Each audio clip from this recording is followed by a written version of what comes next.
हरिओम। मुख्य विषय पर आने से पहले एक बात पर सोचना जरूरी है, वो है शंका। कई अनुष्ठान करे और बाद में उसे कोई मन में शंका डाल दे कि आपने जो मंत्र किए हैं उसमें यह गलती है, तो उसके बाद वह अनुष्ठान का फल निष्फल हो जाता है और मन में ग्लानि भर जाती है। वहीं पर कुछ विद्वान महापुरुष और स्वयं तुलसीदास जी भी कहते हैं, भाय कुभाय अनख आलस हूँ, नाम जपत मंगल दिसि दस हूँ, सुमिरी सो नाम राम गुण गाथा, करो नाई रघुनाथ ही माथा। जिसका भावार्थ है, अच्छे भाव से या बुरे भाव से, क्रोध से या आलस्य से, किसी तरह से भी नाम जपने से दशों दिशाओं में कल्याण होता है। उसी राम नाम का स्मरण करके और रघुनाथ को मस्तक नवाकर मैं राम के गुणों का वर्णन करता हूँ। मतलब किसी ने नाम जपने में अनजाने में ही गलती हो गई हो, फिर भी उसमें भाव का महत्व है, इसलिए वह निष्फल नहीं होता। इस तरह से भी आत्मविश्वास बढ़ा के उस जप का, उस अनुष्ठान का, उस नाम जप का फल प्राप्त कर सकते हैं। अब मुख्य मुद्दा यह है कि इतने वर्षों से हनुमान चालीसा आप हम सब पढ़ते आए हैं, उसमें संदेह उत्पन्न हुआ है। तो हनुमान चालीसा जो सनातनी इतने वर्षों से पढ़ते आए हैं, क्या वह गलत पढ़ी है? मतलब या कहीं तुलसीदास जी से गलती हुई है, या हम जो भी हनुमान चालीसा आज तक पढ़ते आए, सुनते आए हैं, उस प्रकाशन हाउस गीता प्रेस गोरखपुर जैसों से, जो कि बड़े विश्वसनीय है, वे गलत है। और दूसरी तरफ तुलसीदास जी पर सवाल हम खड़ा करें, इसका प्रश्न ही नहीं उठता। तो समझना पड़ेगा कि आखिर गलती कहाँ है और क्या सही में हनुमान चालीसा में गलती है या नहीं। और अगर गलती नहीं है तो क्या जगत गुरु रामभद्राचार्य जी ने ऐसा क्यों कहा? शंकर सुवन जो बोला जा रहा है वो गलत है जी। हनुमान जी शंकर जी के पुत्र नहीं है, शंकर जी ही हनुमान है। तो मूल पाठ है उसका शंकर स्वयं केसरी नंदन। शंकर सुवन केसरी नंदन ना होकर शंकर स्वयं केसरी नंदन। दूसरा, सब पर राम तपस्वी राजा, पर सब पर राम राय सिर ताजा। तीसरा, सदा रहो रघुपति के दासा, के बदले सादर हो रघुपति के दासा। चौथा, जो सतबार पाठ कर कोई, इसके बजाय यह सतबार पाठ कर जोई। इस तरह से कुछ 4 मुख्य बिंदु पर प्रकाश डाला है। 3 मुख्य बिंदु जिनमें ज़्यादा कुछ फर्क नहीं पड़ता है, सब पर राम तपस्वी राजा या सदा रहो रघुपति के दासा या सादर हो रघुपति के दासा। तो इन बिंदुओं पर तो ज़्यादा, इनके भाव में और अर्थों में ज़्यादा फर्क नहीं लगता है।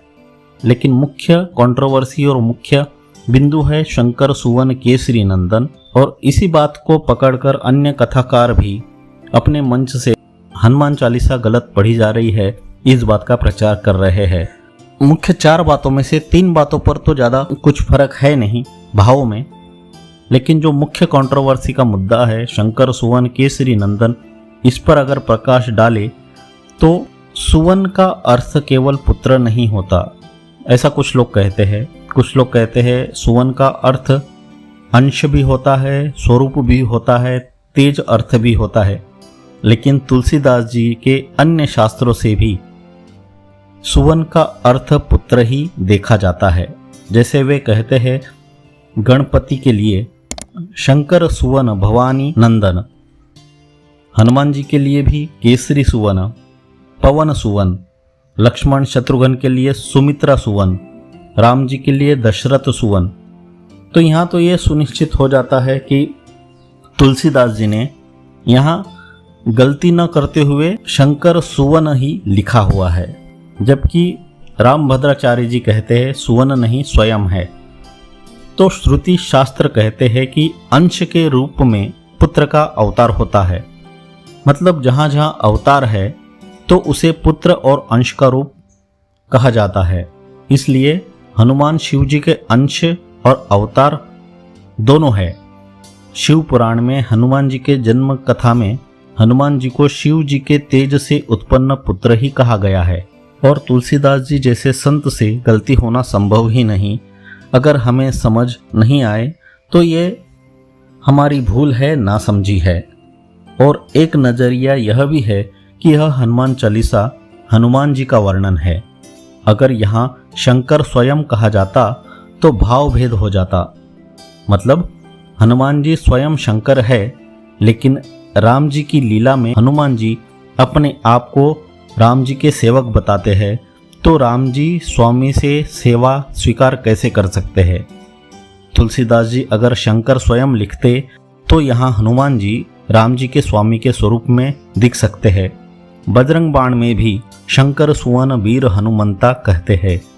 कि गीता प्रेस गोरखपुर में प्रिंटिंग मिस्टेक हुई ऐसी संभावना हो, जो कि नहीं लगती, क्योंकि वह भी पुरातन पांडुलिपिबद्ध शास्त्रों से प्रमाणित पुष्टि के बाद ही ग्रंथ छापती है। इसलिए जो भी पाठ पहले कर रहे थे वही कर सकते हैं, उसमें कुछ बदलाव की आवश्यकता नहीं है। हनुमान चालीसा जो अभी तक सभी सनातनी पढ़ते सुनते आए हैं, यह गलत है, इस शंका को अपने मन में स्थान न दे।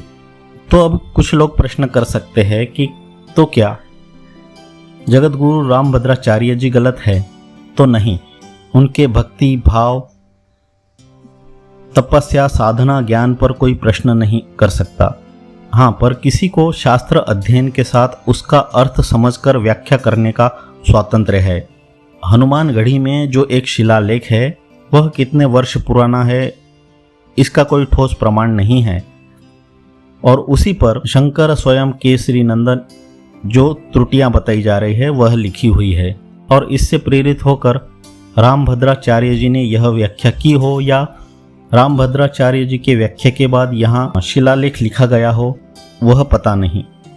सभी हनुमान भक्तों को यह जानकारी जरूर शेयर करें ताकि अब हनुमान चालीसा पाठ करते समय शंका से नहीं बल्कि उसी आत्मविश्वास के साथ करें और हनुमान जी की कृपा प्राप्त करें। हमारे इस वीडियो से अगर किसी की भावना आहत हुई हो तो उससे हम नम्र होकर क्षमा मांगते हैं और हमारा श्री रामभद्राचार्य जी के चरणों में सादर प्रणाम है। तो उनसे यही प्रार्थना करते हैं कि आप आशीर्वाद करें कि हमारा मन भी प्रभु भक्ति गुरु भक्ति में ही लगा रहे। आप जैसा संतत्व त्याग का गुण हम में भी आए।